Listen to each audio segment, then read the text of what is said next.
Welcome, Roman Bielunek. He's my colleague from Alma Career.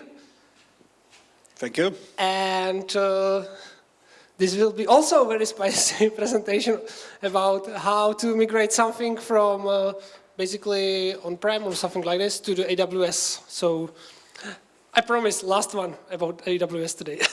Okay, no more AWS today. Okay. Okay. And also I remind you that you can put your questions to the Eventi app for the Roman, or basically you can ask them later after the session in the speaker's corner. So let's go. Okay, sure. So good afternoon, ladies and gentlemen. I'd like to invite you to my presentation about the migration of Seduo videos to AWS. It's the second presentation for that topic, but for the first, I'd like to ask you, who was on the first presentation from Aripao? Okay. So, no problem. This presentation will be focused to our migration. So, we will see. The first question is, what is Seduo? The Seduo is a Czech online education portal with video courses. That's the most important because we are going to migrate our videos to AWS. And this portal is mainly focused on soft skills and corporate education. So it's nothing technical. It's like leadership categories and courses and other stuff, like soft skills. Okay, but what's the motivation for AWS? Because before that, we had other video provider, but it was pretty costly. It was around 70K per month. And the worst thing we had no alternative provider. So if this provider fails, the whole product will fail. So it's not a good thing. So we need a more reliable, scalable, and ideally cheaper solution. So we tried AWS. In this presentation, we will go through the process of our migration process. We will see the storage setup, video encoding setup, content delivery setup, secure content delivery workflow, and the last point, our little problems we experienced during the migration. Okay, so the first, we need to talk about the services in AWS we used. So for the videos, we need the storage. So we used S3, the media convert for transforming our original videos to the other format. And the last thing is the CDN, is the CloudFront.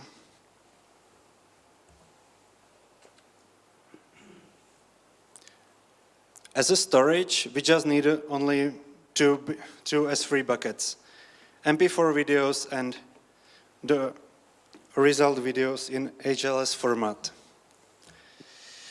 So, in order to encode the video, there is a few steps. The first step is that somebody, like content manager, takes the original video and then upload it through our admin to the S3 bucket. Then we trigger the API request to the media convert application. Then the media convert take the original content of the video, do some processing, and save it to another bucket. So, and after all, we just check the job status of the conversion and then save the path to the video.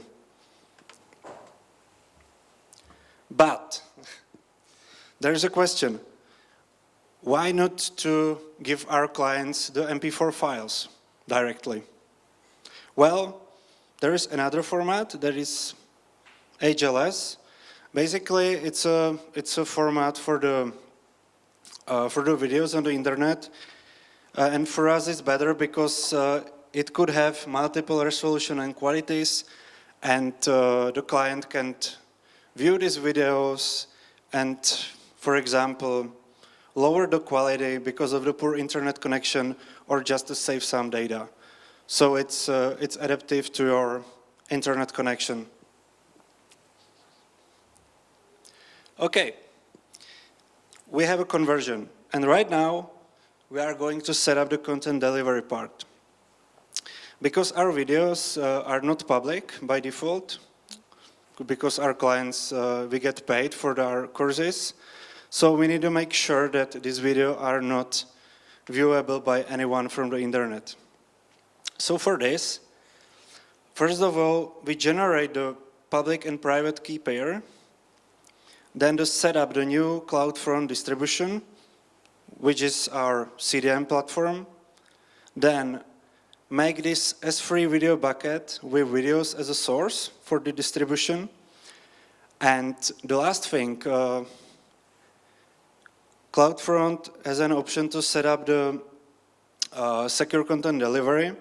So we just take the second part of the key, like the public key, and give it to CloudFront.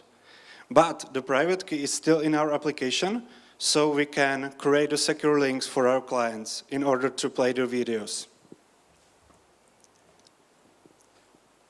Well, the signature in the link is just the query param, but it's something like encrypted policy. There is information about how long this link will be valid, and so on. The signature is created by the private key in Seduo, and is now verified by AWS and its public key. So we can make sure that nobody without proper link signature can't access the video content. And how it works. So here's the whole workflow. So the client logged in our application and wants to play a video. So the Seduo will then generate the secure URL and give it to client. And from this point, everything goes directly to the AWS. So the client wants to play the video and open the link in the CloudFront. The CloudFront then verify the link, decrypt the encrypted part of the link, and check if the link is expired, if this user has the right to do this content. Then take content from S3 and return it back to the client. So the client can basically play the video. And that's it. That's the first part of our story. So, as you said, we are happy, customers are happy, and Jeff is always happy, you know, because he can make some money. But if you think it's everything, do you think it's that easy? Of course it's AWS. No, the story just begins.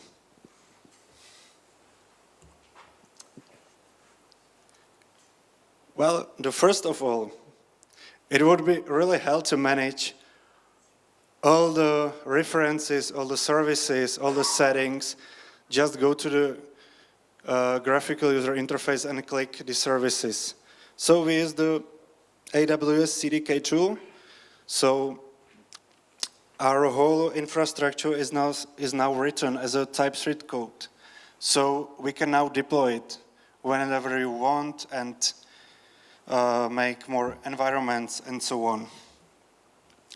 But let's get back to the video file. The original file is just a one file container.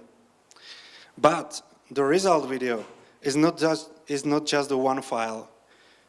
It has some root file, then some links to the other files. For example, this is the video qualities. We have some full HD, HD, and other qualities, and every video quality has some video chunks. It's like a 5-second sequence of the video. And because of that, a client can switch between qualities during the playing of the video. So, it's great, but there is a problem, just a little problem. The client have a signed link for the main playlist file, but inside of this file there are other relative links to the other video sequence files and so on. So the client can play this video. It doesn't work. There is more solutions we have thinking about. The first is the signed cookie solution, where you don't have to use the links as a signature. You can use the cookies. But there's another problem.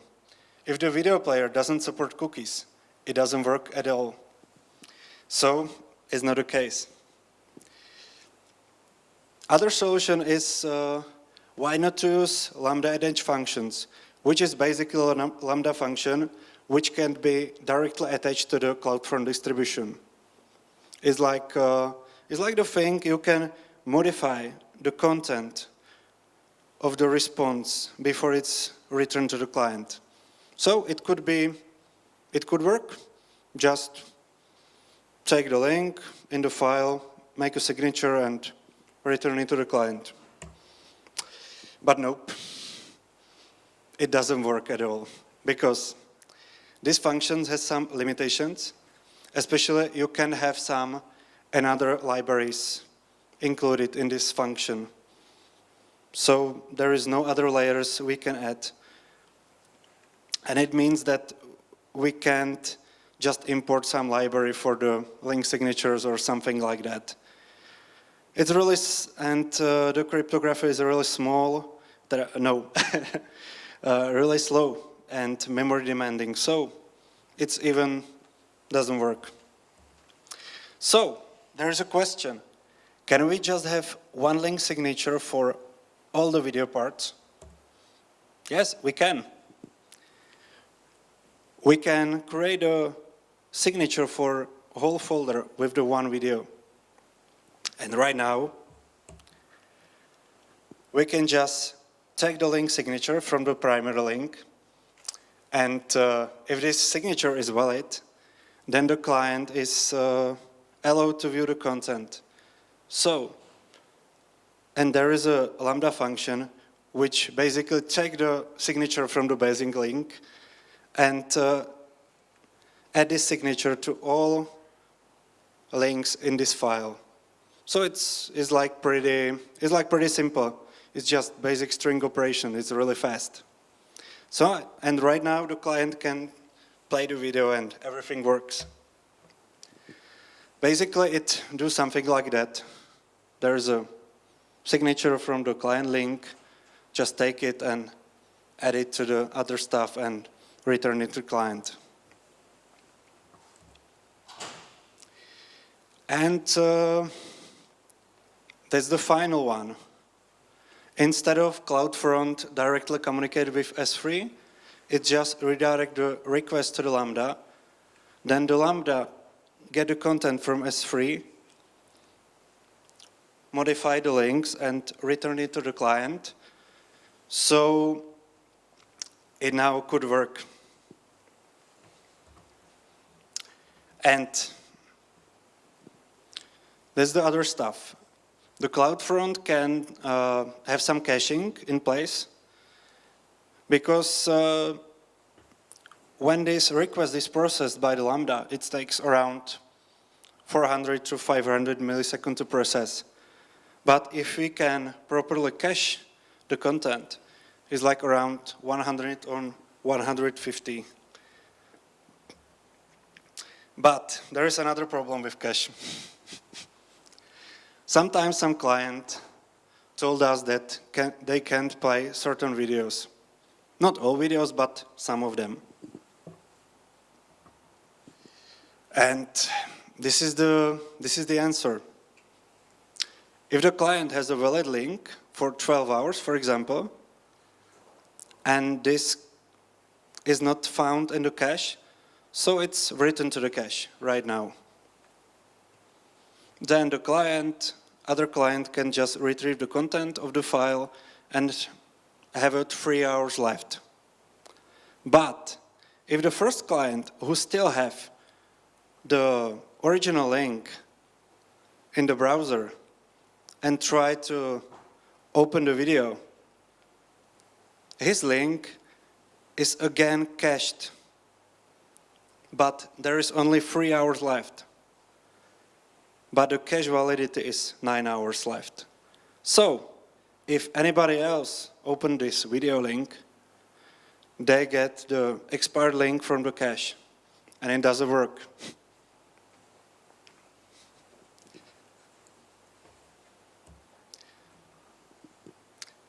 But the cache can be customized. Respectively, the CloudFront has the configurable cache key, and in its base settings, there is only the base URL, for example, /some video /something.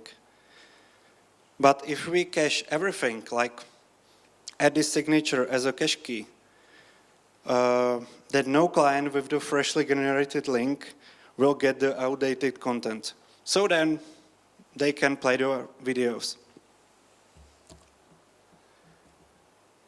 So it works, but another problem arises. Because of the Lambda function, which is directly binded to the CloudFront distribution, this Lambda is replicated to other region, not only to one, but to many. And if we try to modify this Lambda, during the deployment, it just tries to delete the original Lambda and create a new one. But because of its replication, it fails and it's not even possible to do some proper rollback. So in this scenario, we had to go and manually delete some part of the AWS stack and just deploy it again. The solution, for now, we can just create a new Lambda, make a link, deploy, then wait, and create the old one. In the time of the implementation, it's just 1 year ago, we've tried to implement some kind of Lambda versioning. It was already functioning, but it didn't work as expected, and we had the same problem. But it may be improved over time, or we just didn't know how to do it better. Okay, and it's the final workflow with the cache, and also the CloudFront distribution has a web application firewall, which helps us to deter some DDoS attacks and so on.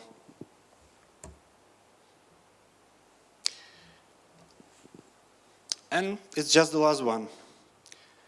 I haven't covered everything in presentation because the videos are served from our custom domain. We had to set up some certificate, name server setup, apply some roles, and other configuration in our app. And some final thoughts. It seems it's everything simple, but it's not the case every time. It's not a problem to break everything by some step aside. And also the cross-region deployment may cause problems. Because not all services can be used in all regions. So, for example, certificate service is in one region and CloudFront in another, and S3 in another, and so the cross-region deployment is needed.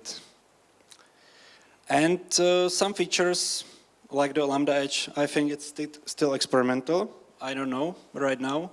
Maybe it's a full right now. And about the pricing, we were managed to cut the cost by 75%, but because of our company has a discount, but even without this discount, it could be 50% down, which I think it's pretty good. So, that's the conclusion.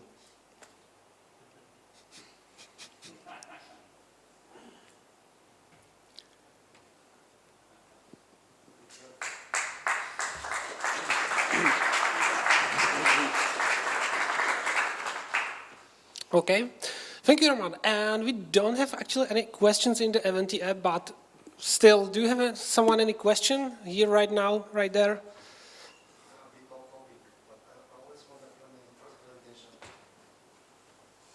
You push too much AWS CDK. My first thought is like, what profile of your colleagues are doing those stuff? Is it like a classic general purpose language developer who tends to deploy provision infrastructure on AWS? Or it's, I don't know, some platform engineer, DevOps guy, SRE, who knows, I don't know, TypeScript in this case, to deploy infrastructure. So I'm just curious, or maybe it's gurus who are like both worlds. Okay, thank you.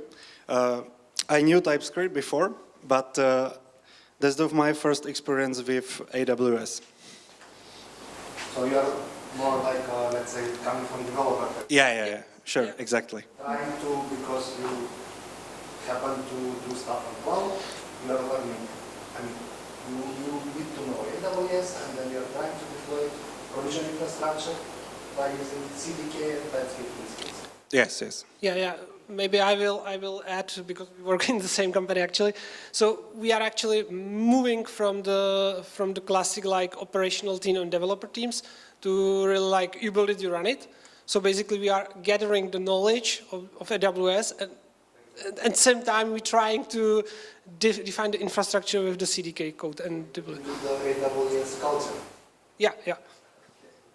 But you can say the same, it's like probably for 90% of the guys doing those stuff are like more or less coming primarily from developers. Right? Yes. Right now it's our first like try of AWS in our product. Like Seduo, I don't know about other products. Yeah, But I work in different product, but same company, and we're basically in like a POC state that we are trying to push some of the parts of the application to the AWS to see how it works, and we are learning really how to operate in AWS in compared to current solution, which is basically on-prem cloud, kind of. So if there is no other question, thank you, Roman, very much. Thank you very much. okay, thank you too for coming. Okay.